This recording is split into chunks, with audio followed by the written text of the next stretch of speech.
The Korean server just got the new update of the 4-star dungeon. We can check out all the loot. I will also go over the basic mechanics that you need to know in order to successfully beat this dungeon.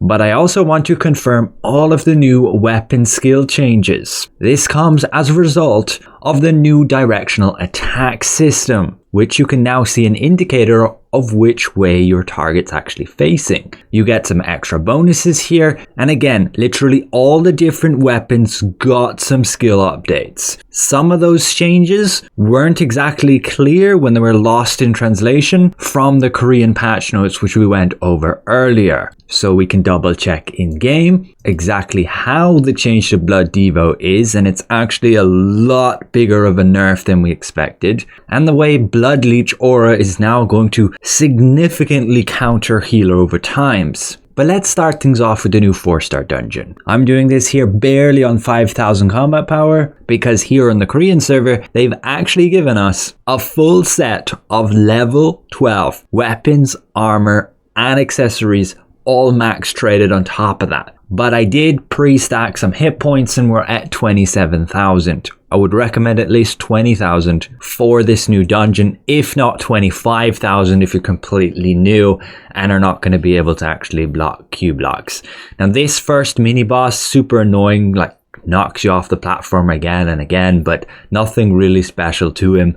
But what might cause a little bit of trouble for people is this mob phase. You have to kill the monsters of the element type in the correct area. There's circles, ice, fire, earth, and you simply lead the mobs there and you kill them in the correct area. This next mini boss, similarly pretty easy, just avoid his charging.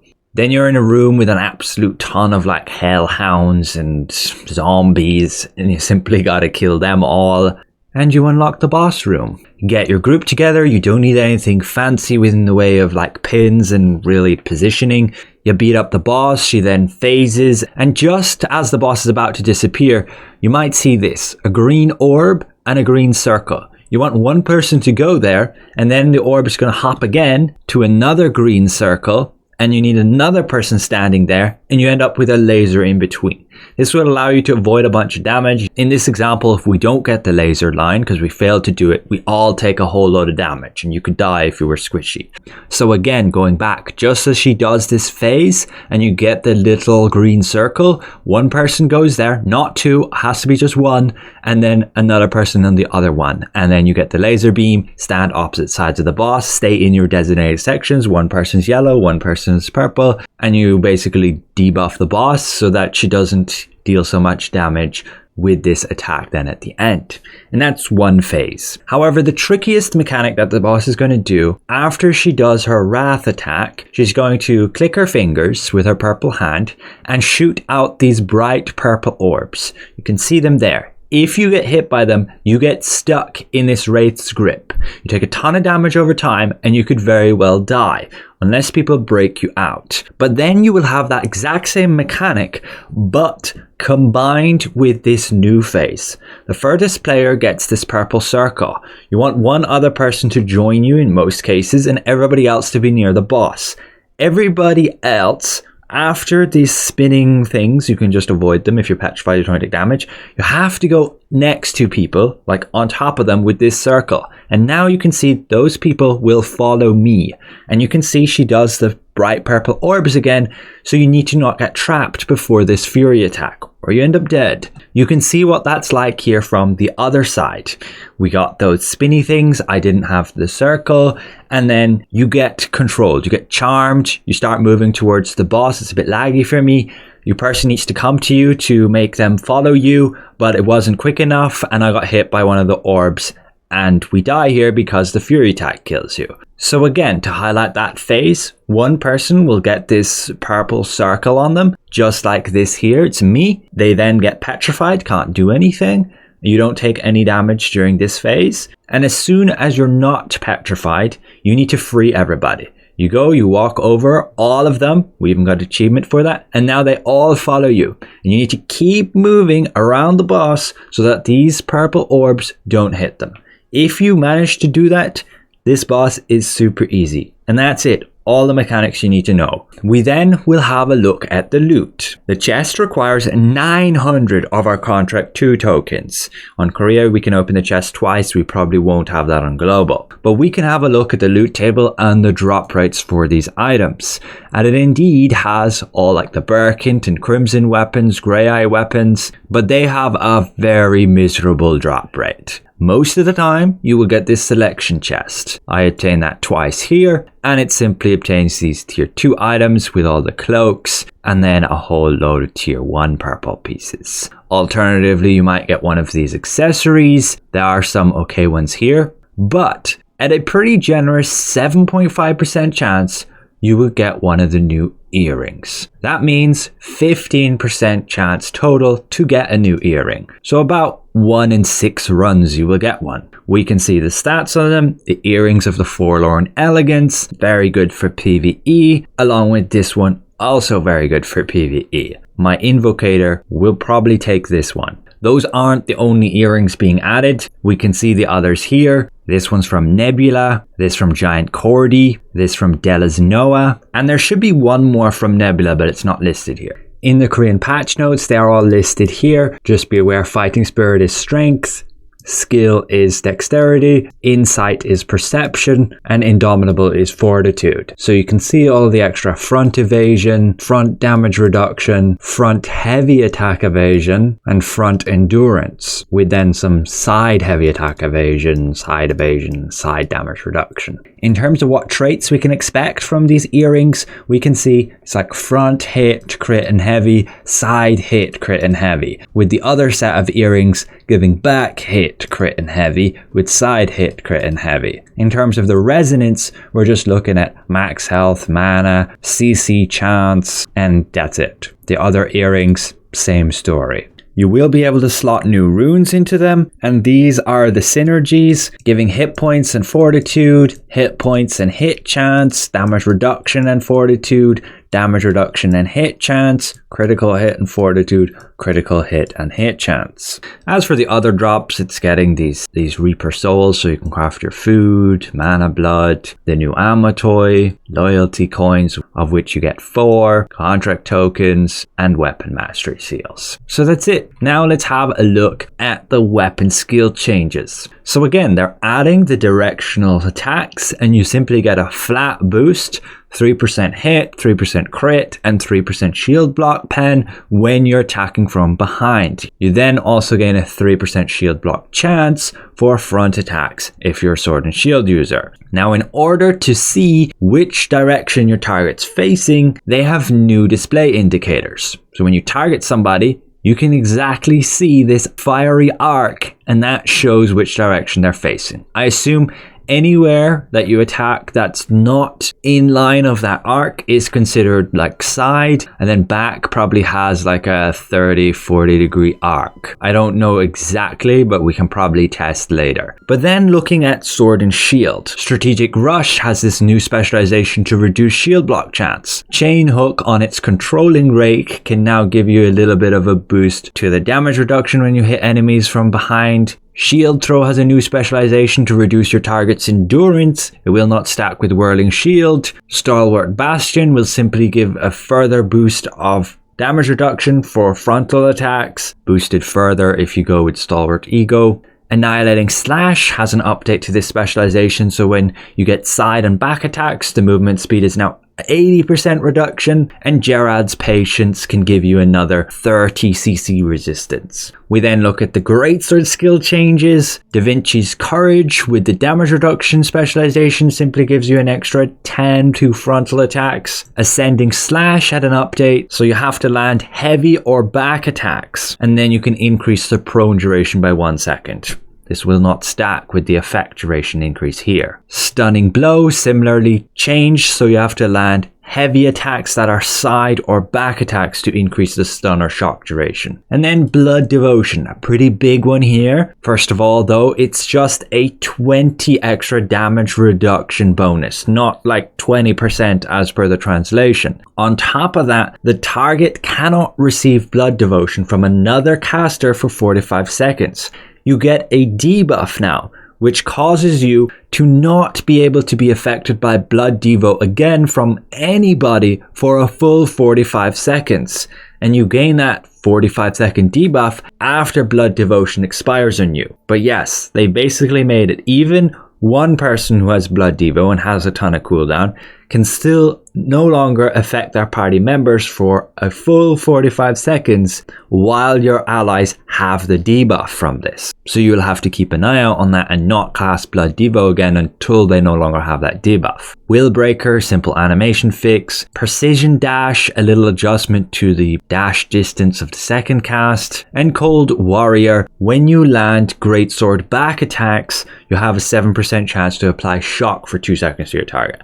I don't know if they fixed the hit chance bonus, which was originally a heavy attack bonus. I haven't tested that. And then Indomitable Armor, the chance is increased by 10% when receiving frontal attacks. We then jump to the Dagger changes. Again, that update to Shadow Strike. It will now put you behind them and give you a buff where all your attacks for 2 seconds will be considered back attacks, so even if they turn around instantly. Frenzied Sword Dance will similarly put you at the back of the target for the last hit and give you the buff of all your attacks will be considered back attacks for 2 seconds after you cast this. Brutal Incision, when you attack somebody who's below 50% health and you attack them from behind, you gain an extra 200 hit to that attack. Camouflage Cloak, a duration nerf. Can't exactly see that right here, but it's down to 7.5 seconds at max, and the duration increase is down to 1.5 seconds instead of 2. The Wrathful Edge passive now simply gives you a flat 120 extra hit to back attacks. And Assassin's Step no longer has that no mana cost effect on your next skill cast, but simply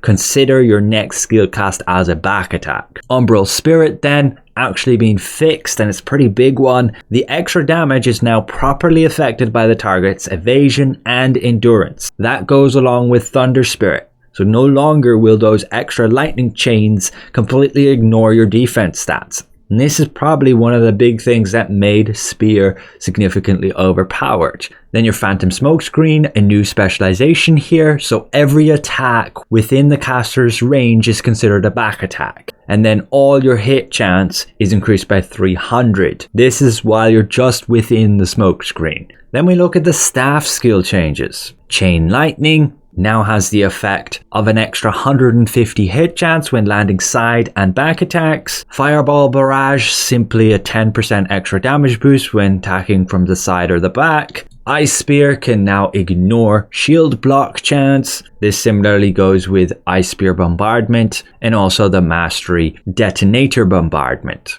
Inner Peace got a slight update to the Thunder's Blessing, so you gain an area cone in front of you. We can see that right here. You get all that extra damage. And Forbidden Sanctuary will simply give you a 90 extra crit hit chance when attacking from the side or the back. Then we go to wand skill changes. Obliteration Swamp, which is your Fountain of Life when using the Dark Apostasy Mastery, has been fixed to no longer ignore people's evasion and endurance. Then your Invincible Wall has a new specialization so that you can give your targets 150 evasion and endurance. Time for Punishment just had a little update so that it recovers 200% of base damage when attacking from the side or the back. If we look at that here, we can see it simply deals 200% of my base damage in damage. I don't know why it specifies as recovers, but it's simply a damage hit when cast. Then Corrupted Obliteration, which is swift healing while using the Dark Apostasy Mastery, will now give you 10% of mana back when landing those side and back attacks. It is for only once per skill though, even if you can cast it say 3 times. Vampiric Contract will now heal for an additional 10% when landing side and back attacks. And finally, the nerf to swift healing. The healing amount is decreased by 30% each time it is used consecutively. You might very well feel that in PvP content. And you can see the value differences here as well. But now we go to the crossbow skill changes. Weak point shot simply gives you an extra 3% critical damage effect when people attack the target from side and back attacks. Selfless Diffusion has a new specialization to ignore directions. When you cast this, all your attacks will be considered the most favorable directional attack. And then a lot of movement speed nerfs. So Nimble Leap's Whirlpool's now only 15% move instead of 20. Wind Snatcher will only give 30% movement instead of 50. The Agile Strike Mastery gives only 2% per stack instead of 3. And Mirage Dancer at max will only give 8% instead of 10. Then the Longbow skill changes. Ensnaring Arrow, simply a 10% boost to the blind chance when attacking from the side or the back. Deadly Marker, you can gain double the amount of critical hit chance, up to 280 now if you attack from the side or the back. And Blitz can no longer be used with Fountain of Life. And finally, the Spear skill changes. Your burst stacks will properly be affected by targets weaken resist. And then Blood Leech Aura.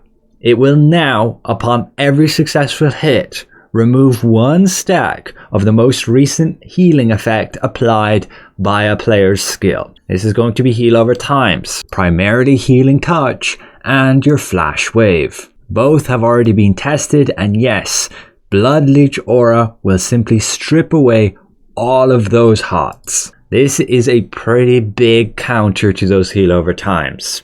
This thing can hit 5 times over its duration with only like a 20-second cooldown. Then they added the ability to Abyssal Cleave, so it can now push targets just for 1 meter, but the idea is to spin them around so that they face away from you. So you'll hit them with this, stun them, and make it so that all your next attacks will be back attacks. Tempest Strike will do the same thing with its push. It'll push them so that they're facing away from you. Rising Slash got a buff with the second hit, so it gains an extra 300 critical hit chance. Then the passive here, Mortal Wrath, has been changed to trigger on heavy attacks instead of crits.